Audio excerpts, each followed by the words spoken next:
As a deranged young boy grew up threatening his classmates in clearly violent ways, nobody really wanted anything to do with him.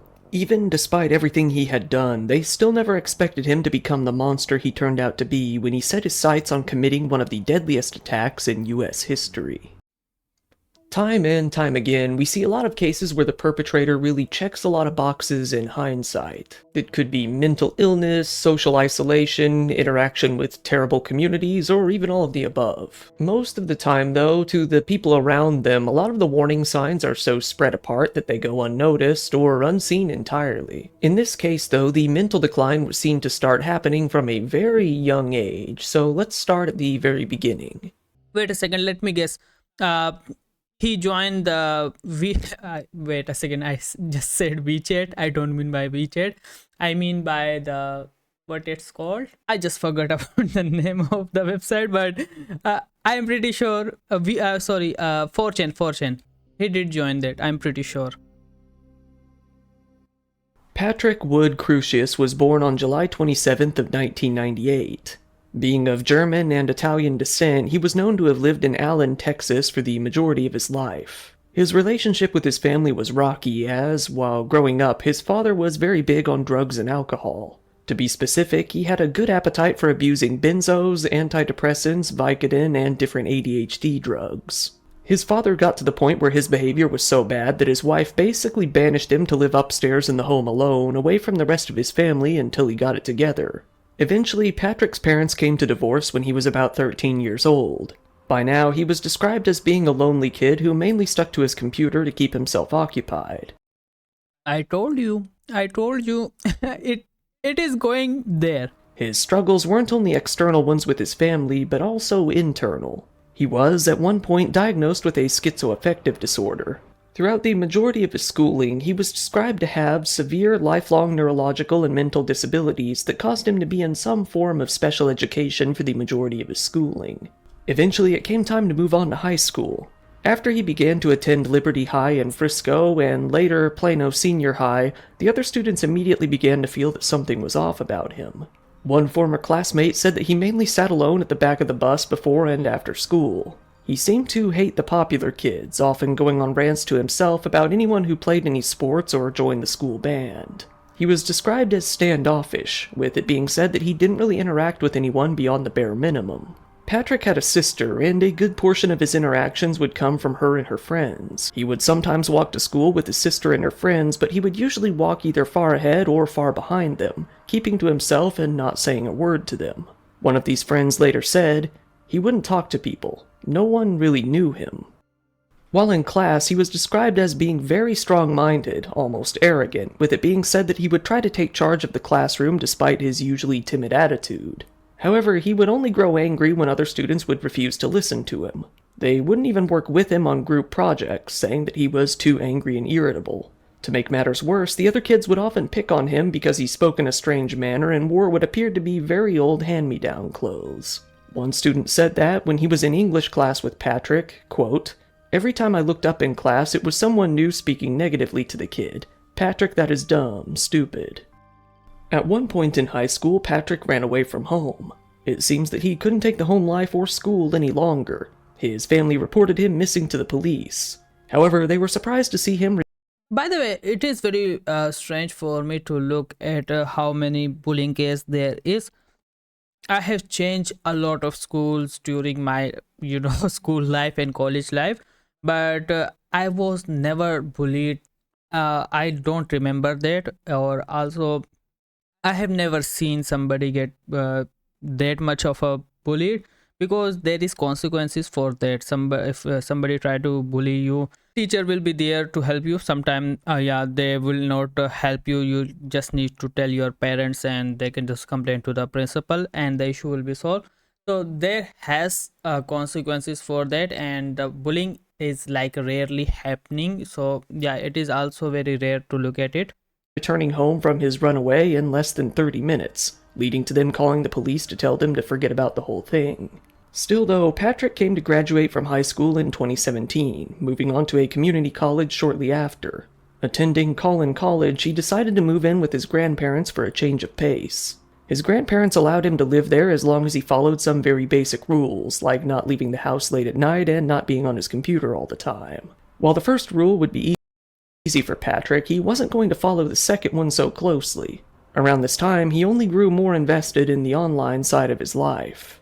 Patrick decided to look for a job, making a LinkedIn profile for himself. However, it's unclear why exactly he made this account, as the profile he chose to write only painted him in the most negative light possible. Saying that he was working as a bagger at a supermarket, he wrote, "I'm not really motivated to do anything more than what's necessary to get by. Working in general sucks." He then wrote, "I spend about 8 hours every day on the computer, so that counts toward technology experience, I guess," saying that he was mainly seeing what tech-related jobs might fall into his lap. Under his skills, he wrote, "Nothing really." Trying to get a girlfriend, Patrick began to ask out girls that he had previously gone to school with. However, given the little list that he had written in high school, that wasn't going to work out so well in his favor. He got an account on Instagram and asked out one girl that he went to middle and high school with. She ignored his message, saying that it didn't seem like a good idea. After all, little did he know, she was one of the students who reported him to school staff, saying, "I had to go to the teacher because he would jokingly tell girls he was going to kill them." Already he has a lot of mental health issues, and also he feel lonely. He feel lonely. So he's trying to find somebody. I think it will be a better choice to just find somebody else who don't know him, because it will be a better thing to do than to go after a girls who already know him, that he gets bullied, and I'm pretty sure girls will not like a guy like this. Patrick made an account on most of the average forms of social media, like Facebook, Twitter, and Instagram. Like a lot of people these days, he mainly used these platforms to spew an endless stream of politics to anyone who would listen. At first, he just seemed like an average Republican, sharing a lot of posts that most people wouldn't find to be anything out of the ordinary. By the way, this is not related to the video, but why this guy camera quality is very much lower? It's feel very weird to watch him. I don't know. I'm pretty sure he's using a green screen, but still he need to do something about the camera quality. He was political for sure, but at first it was nothing really hateful or controversial. This wouldn't last for too long, though. As Patrick began to see a demographic shift in his hometown, he began to grow hateful. While he was younger, the population in Patrick's hometown was about 83% white. However, now in adulthood, that had shifted. With growing Latin and Asian populations, the percentage of white people fell to about 59%. Patrick, for whatever reason, hated seeing this. When Donald Trump ran for office in 2016, Patrick became a huge fan pretty quickly. He started going crazy with politics all over social media, posting hashtags like "Build the Wall," "No Sanctuary Cities," "Keep Gitmo Open," and "Ban Syrian Refugees" everywhere he would go. So now he started to like hate the minority or immigrants, I can just say, and that will be the start of his radicalization, if I'm not wrong. Gitmo Open and "Ban Syrian Refugees" everywhere he would go. More concerningly, he began to use a photo of Dylan Roof, a man from South Carolina who shot up the Charleston church in a bid to kill as many black people as possible. Admiring killers like Dylan Roof, Patrick wanted to get some gear of his very own. He went out and bought a Jeep. Why they like decided to do stuff like this, I still can't understand what is the end goal for that, because it will only, I have already tell the same thing in another video, that it will only make your community bad. I don't know why they do that. WASR-10 semiotic rifle. Online, he ended up purchasing about 1,000 hollow point bullets after researching what kind of ammunition would be the most devastating during an attack. Even his own mother found this to be very concerning. She herself called the police and warned them about her son's gun ownership. She said that due to his age, maturity level, and lack of experience with guns, she was very concerned about his safety. She was transferred to a public safety officer. This officer then asked her if her son had ever threatened to harm anyone else or himself. She said that she didn't believe that he did. So this officer simply provided her with some common information. They told her, due to her son's age and description, he was well within his legal rights to purchase the weapon, and there wasn't a whole lot that she or they could do about it. Before Patrick's mother even gave the police her son's name, the call was concluded. The police later said, "This was not a volatile, explosive, erratic behaving kid. It's not like alarm bells were going off." All throughout this time, Patrick was getting more and more involved with a website called 8chan. If you haven't I have already tell you about this, that this is going to happen. I know this is different website, but similar to like 4chan. heard of it, I'm sure you've at least heard of 4chan. 8chan has been arguably seen as a more extreme version of 4chan. While normally it was also just a bunch of different image boards, each image board was moderated by its own creator with very little oversight from the administrators. This led to a lot of chaos and, eventually, extremism. The site was known for promoting extremist views, celebrating mass killers, and hosting a lot of child material. As a result of all of this controversy, Google itself started to filter 8chan out of its own search engines back in 2015. However, that really didn't do anything to deter the current users from visiting the website. If anything, it only made it into that much more of an echo chamber with few new users actually coming in. Once the Christchurch mosque shooting happened in 2019, the killer, Brenton Tarrant, became a pretty popular figure among certain boards on the site. Image macros were spread that encouraged other users to beat Brenton's high score, i.e. his kill count. As Patrick got deeper into 8chan, he started browsing the website for hours each day. He enjoyed being in a place where so many other people shared his extreme views. As he became more involved, he came to admire mass killers much more than he ever did before. While he had always wanted to kill people as far back as middle and high school, he was heavily considering carrying out some sort of attack on his own now. He began to research what kind of gear he might want to use in such an attack even more. In addition to the gun he had bought, he also got himself some heat-resistant gloves to use with it, as per the advice of other forum users. Patrick began to spend a lot of time searching for Brenton Tarrant's manifesto, wanting to read what he had to say firsthand. Although he couldn't find it himself, his sister was able to. She sent it to him, not understanding why he wanted it so badly. Once he read it, he was inspired in the worst way possible. Patrick wanted to do the same thing himself. By the way, does not this is like very weird to even think about that somebody asking you, for example, a non-terrorist manifesto, and you just give it to him without thinking that why he wanted. Yeah, maybe there is two different end goals of the person. Maybe he's researching on that guy, and that's why he wanted to get the manifesto and maybe write about it. But in this case, I'm pretty sure it was not like that. Yeah, she can still be innocent that yeah, she was also confused, maybe he needed for something else, and that why she gave it to him. While he didn't really seem to share the same hatred for Muslims, he could see him carrying out an attack on the Hispanic people that he hated so much. He wanted to start off by writing a manifesto of his very own. He titled this manifesto The Inconvenient Truth, a title likely ripped off from the documentary of a similar name about global warming. The manifesto was, more or less, a giant rant about politics. Contrary to what you might think, Patrick criticized both Democrats and Republicans throughout the manifesto, seemingly being more anti-government and anti-corporate in general. While he claims to have felt that way since before Trump's presidency, he admitted that his views had gotten even stronger. The roughly 2,300-word document served as a rough explanation of his views on racial issues, economic issues, and how he felt the country should be governed.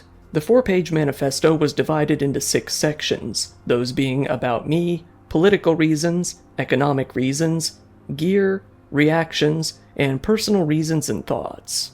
In the first section, About Me, Patrick quickly explained that he supported the Christchurch shooter and his manifesto. He explains that he doesn't want the white people of the United States to wind up like the Native Americans did before them, saying that he's here to stop a Hispanic invasion. Under the next section, Political Reasons, he blames both sides of the political spectrum for allowing corporations within America to run amok. He feared that, due to the rising Hispanic population, the Democratic Party would soon become the only political party in the United States and that no election would matter again. He says that even Republicans are at fault for being so pro-corporation, but acknowledges that some Republicans may not be. I need to watch the whole documentary regarding the, I don't know, the mosque shooter about, because I don't know much about that guy and I want to know like what motivate him to do it. I'm pretty sure he was also racist and thinking that maybe Muslim is going to take over America and things like that. But still, I need to watch it and know what was going on. He says that, at the least, the Republicans are the lesser of two evils simply because they are anti-immigration. Throughout the next section, Economic Reasons, Patrick explained that immigration is the biggest crisis the US is currently facing. While he says that he acknowledges that migrants perform a lot of unskilled labor, he says that their kids don't, worrying him that this will lead towards more and more migrants being taken in being a necessity. He then talks about the environment being ruined, saying that the Lorax is a great way to understand the problem easily. He says that the only way to lessen the burden on the environment is for America to contain less people in general. In the next section, Gear, Patrick...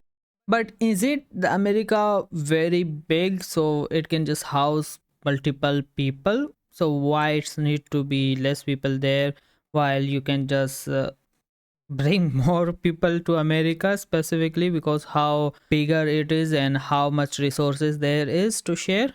simply explained the type of weaponry and other items that he had bought in preparation for his attack. He explains why he chose the type of gun and ammunition that he did, with his reasons mainly revolving around overheating. With the heat-resistant gloves he also bought, it seems that he had a strange obsession when it came to the heat issues of firing a gun over all else. The only other issue he even mentions is bullet penetration. This brings us to a section oddly titled Reactions. In this section, he briefly explains that he feels Hispanic people would be more than willing to move back to their home countries if they were given economic incentive. However, he says that he and other people like him will give them another incentive to move home. That, he feels, will reduce the power of the Hispanic voting bloc. This seems to be his main reason for carrying out an attack. Finally, in the last section titled Personal Reasons and Thoughts, Patrick explains that he feels he has no future in his country. He fears that Hispanic people will overthrow Texas right underneath his nose. He says that he doesn't want to end up like Europe, who has no guns and can do nothing but sit by and watch. He says that his actions are without fault and done purely for preservation. He says that the government itself often kills people over much less. He then goes on a rant about race mixing, saying that it's unnecessary and selfish. He says it ruins cultures and creates identity issues. He says that he feels he will inevitably be killed by either the police or by an invader, as he words it. He reminds his readers that it isn't cowardly to pick an attack on an area that he calls low-hanging fruit. He urges anyone like him to pick easier targets in order to carry out larger-scale violence. He predicts the media reaction, saying that they will likely call him a white supremacist, blame Trump, and move on. He says that, although his views predate Trump running for president, he feels that Trump's comments on Mexicans around the 2016 election would be blamed for his entire attack. Rather than trying to defend Trump, he seems almost angry that anyone else could get credit for the attack other than him. He ends the manifesto with, "I am honored to head the fight and reclaim my country from destruction." This brings us to a cloudy Friday night in August of 2019. 1 week after his 21st birthday, Patrick was sitting home alone, unemployed, living off the very welfare that he complained of other people taking. Yeah. He figured that now was as good of a time as any. He loaded his rifle into the trunk of his car along with his 1,000 hollow point rounds. On top, he carefully placed his protective eye gear, his gloves, and some earmuffs. In the front seat, he carried the other item most important to him, his laptop. Around midnight, Patrick pulled out of the driveway at his grandparents' house in Allen, Texas. He, seemingly completely relaxed, made his way out of the city and onto the highway. He was on a mission, setting out on a 650-mile drive towards El Paso, Texas, wanting to get as near to the Mexican border as possible. Throughout the overnight journey, he stopped twice at different gas stations. Each time he would get an energy drink, refill his gas tank, and then sit in the car browsing 8chan on his laptop for a while. By around 8 a.m. the next morning, Patrick finally arrived in El Paso. He was pretty tired from missing a night of sleep, despite the constant monster intake. He realized that he was pretty hungry as well.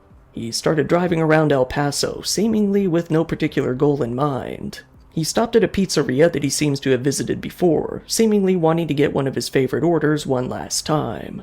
Given that it was still earlier on in the morning, the place was closed, leading to Patrick simply driving off to Walmart. He pulled up to a Walmart near the Cielo Vista Mall on the east side of El Paso.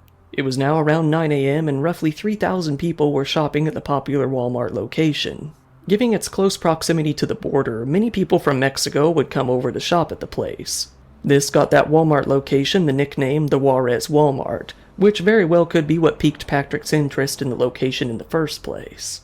Yeah, because how I think the last video I covered where that guy was also there to kill black people specifically, and he was there specifically because black people was visiting that place, so he decided to go there.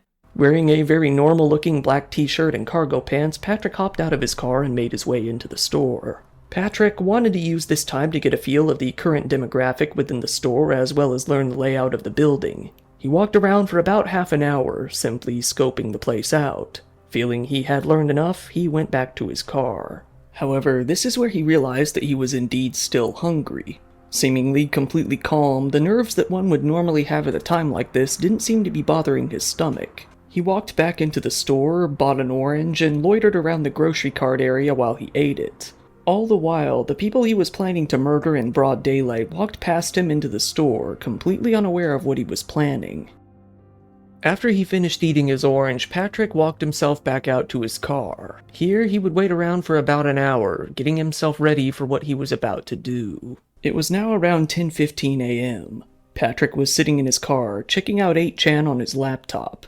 This time, it wasn't merely to browse. This time, he started a thread of his own called It's Time. With some vague text that implied he was about to commit some sort of attack, he attached a PDF file. However, he made a mistake. Instead of attaching his manifesto like he had planned, he accidentally attached a disciplinary note from his college that he had gotten for showing up to class drunk. What kind of idiot is this guy? He quickly realized this mistake, made a reply, and uploaded the correct PDF file containing his manifesto. The manifesto was available to view on 8chan starting at 10:15 a.m. The original post only garnered a few responses. The first was an anonymous reply saying that 8chan is a board of peace and doesn't condone violence, a satirical jab at the people who use the phrase "Islam is a religion of peace" online.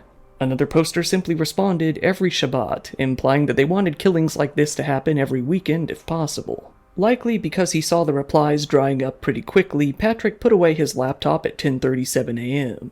He walked around to the trunk of his car and opened it. He quickly put on his safety glasses, heat-resistant gloves, and earmuffs. He then picked up his rifle, quickly pointed it towards some shoppers in the parking lot, and opened fire. Patrick immediately killed a woman pushing a shopping cart before setting his sights on a girls' soccer team running a fundraising event outside the store.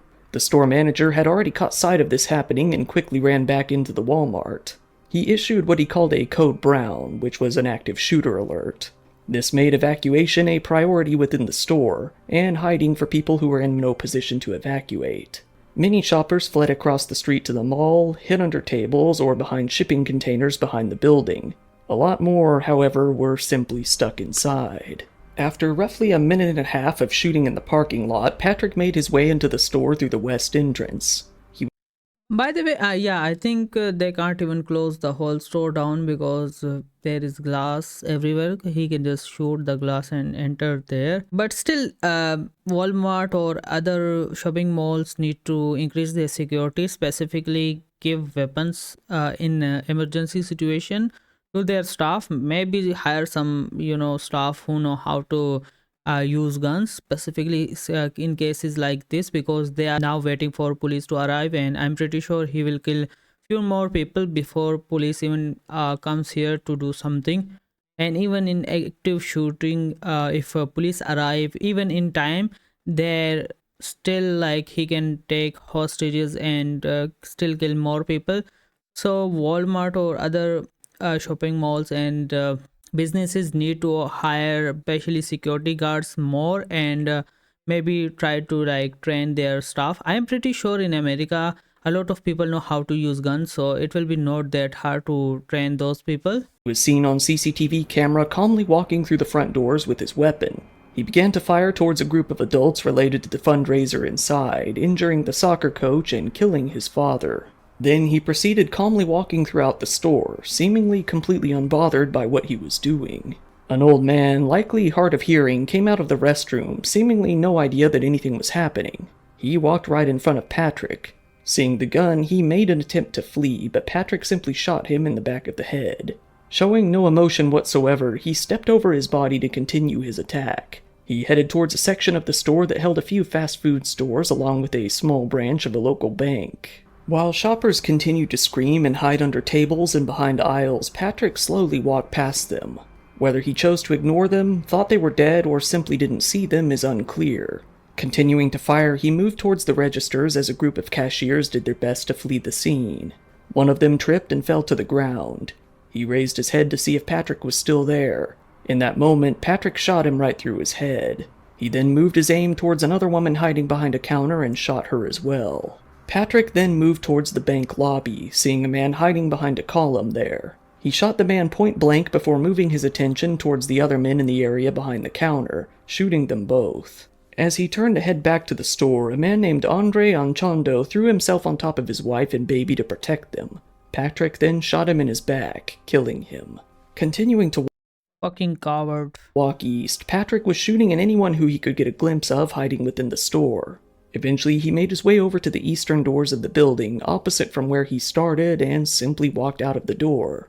Making his way back out to his car, Patrick shot towards a car in the parking lot, killing a married couple inside. It was now 10:42 a.m. In less than 10 minutes, he had shot and killed 22 people and injured 23 others. Before the police had even arrived, Patrick hopped back into his car and drove away. Being very near the I-10 highway, he could have had an easy getaway. Shortly after, the first responders arrived on the scene. In addition to ambulances, the police department, the Texas Rangers, the FBI, and the ATF all arrived on scene. The shooting was revealed to be one of the deadliest in And by the way, why government is not like offering more security to specifically high crowded areas? Because I'm pretty sure at this point even American children know that the shooting has become a common thing even in schools. Now it's malls. So I think government need to implement a new law where police and special forces need to be very near or maybe in that facilities to provide security instantly, not wait for a call to say them like, yeah, people are getting killed and now your time has come to come here and finish that bastard. U.S. history.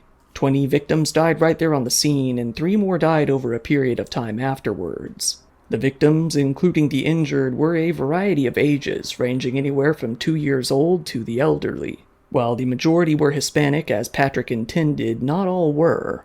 The injured victims were taken to 2 separate hospitals in the area. The victims were Andre Anchondo, age 23, Jordan Anchondo, age 24, Arturo Benavides, 60, Leonardo Campos, 41, Angie Inglesby, 86, Maria Flores, 77, Raul Flores, 83, Jorge Calvillo Garcia, 61, Adolfo Cerros Hernandez, 68, Alexander Gerard Hoffman, 66, David Johnson, 63, Luis Alfonso Juarez, 90, Maria Eugenia Lagareta Rothe, 58, Maribel Loya, 56, Ivan Filiberto Manzano, 46, Elsa Mendoza Marquez.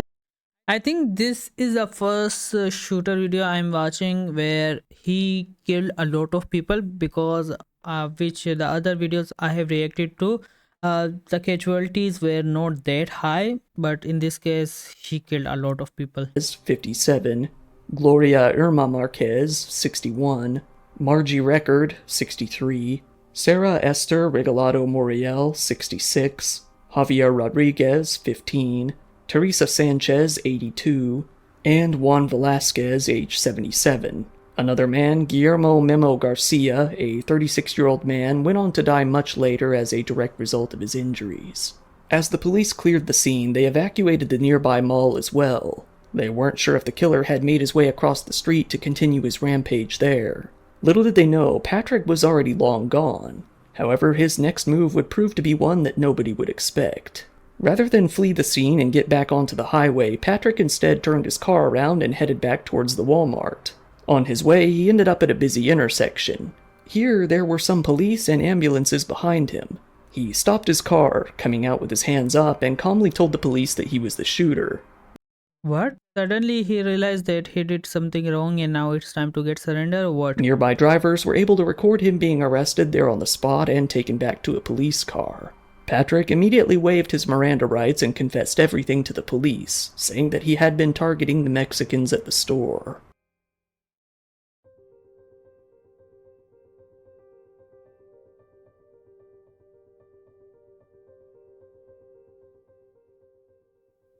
The police immediately came to suspect that Patrick hadn't planned on making it out of the attack alive. In fact, he had previously written that surviving and being captured would be a much worse fate. He said that he didn't want to survive and see his own family come to despise. By the way, they are very coward people, specifically the shooters. That they can just finish people off, but when the times come to finish themselves off, they get scared. Yeah, you are killing that many people.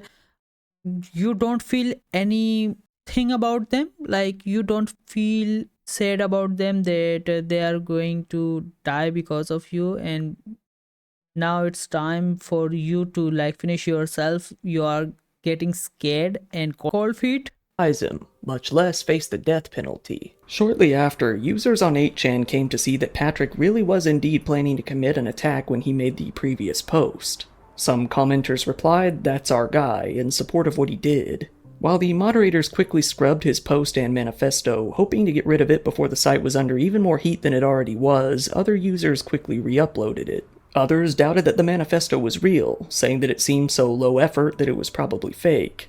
Others, however, were seemingly impressed with his kill count, saying, "Is nobody going to check these incredible digits?" Shortly, They are all sick-minded people. I can't even understand how can you have this amount of hatred for anyone. I'm pretty sure this group hate everyone, but they don't hate white people. I'm pretty sure about this. after the attack, Cloudflare, an anti-DDoS attack application, terminated their security of 8chan, leaving the website very vulnerable to attacks.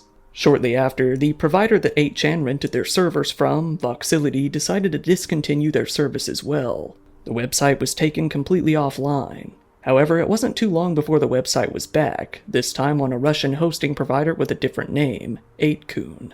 It became clear fairly shortly after the attack that Patrick wasn't gaining the respect he wanted online. In fact, almost immediately he was turned into a living meme. A few of his photos were traced and used for a new Wojak meme, one that they would simply call the Chudjack.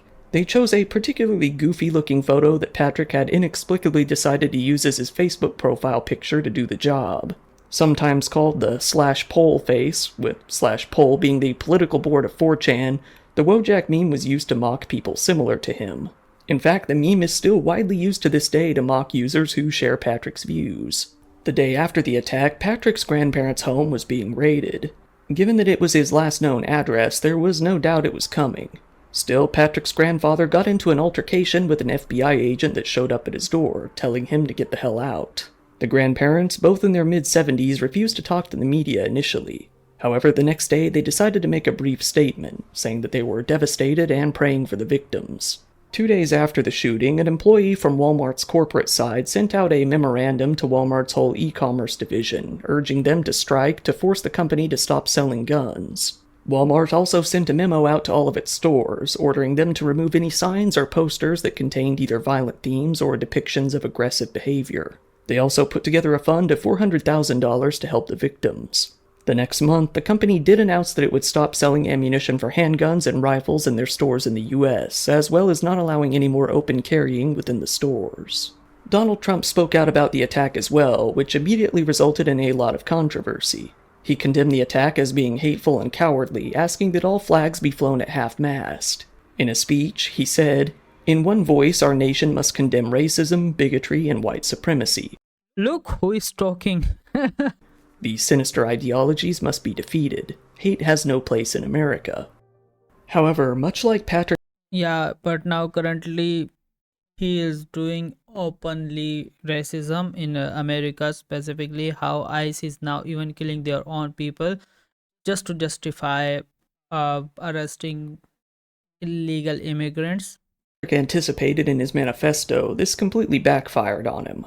Hashtags like white supremacist in chief hit #1 on the trending section of Twitter as people chastised him for his past comments on immigration. He made a lot more people angry for a very different reason as well, this being by blaming the attack partially on violent video games. After both he and the Texas Lieutenant Governor, Dan Patrick, said that games were at least partly to blame for the incident, a lot of users online exploded. The comments about video games were indeed strange, as Patrick Yeah, because gaming is not violent, specifically because games does not make you violent. A lot of people play games, it does not mean that they will become radical and do things like this, but specifically I am pretty sure if you are in a 8 chain user or whatever chain there is, you will become radical like this. Barely seem to have mentioned them in the past. Several funeral homes, both in El Paso and across the border in Juarez, announced that they would be providing funeral expenses for free to show solidarity. A vigil was organized in Juarez as well, with quite a few people turning out to show their respects. Some of the funerals of the victims were also open for the public, allowing anyone who wanted to attend.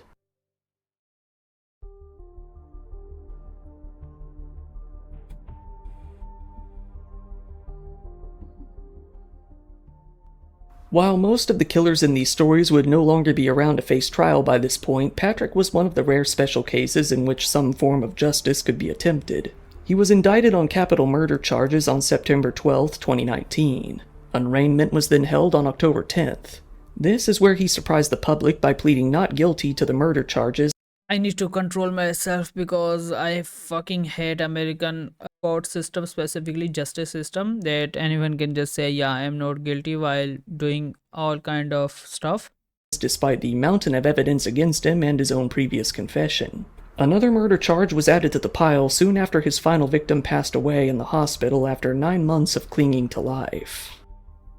Due to the sheer scale of the case and the amount of evidence at hand, along with COVID lockdowns starting shortly after the case took place, the trial was all set to be delayed numerous times. However, it was during one of these delays that the El Paso district attorney expressed his interest in pursuing the death penalty, the very same death penalty that Patrick feared above all else. While Patrick was being charged on the state level, he was simultaneously being charged on the federal level as well. On February 6th of 2020, Patrick was hit with a whopping 90 federal charges. 22 counts of committing a hate crime resulting in death, 22 counts of using a firearm to commit murder, 23 counts of a hate crime involving an attempt to kill, and 23 counts of using a firearm during a crime. Patrick waived his federal bond hearing a few days later on the 12th.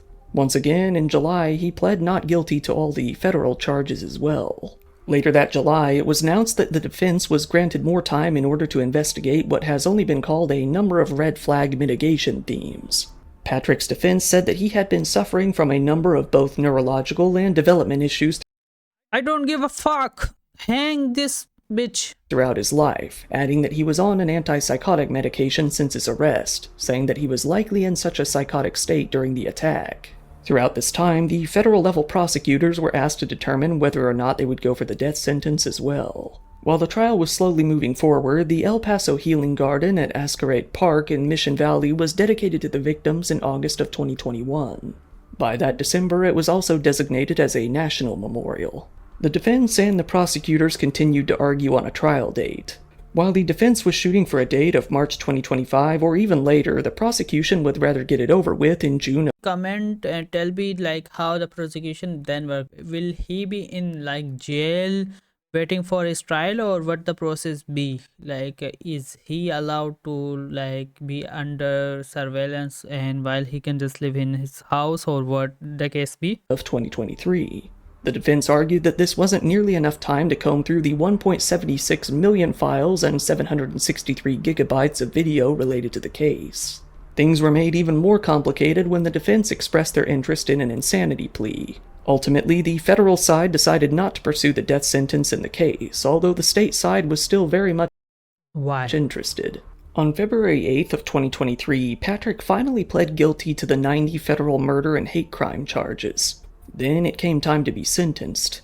Before his sentencing, he was asked if he felt any remorse. He gave a sad expression before silently nodding in response. On July 7th of 2023, he was sentenced to serve 90 consecutive life sentences. Given that the federal prison system doesn't have any parole, Patrick is going to, at least, spend the rest of his life in prison.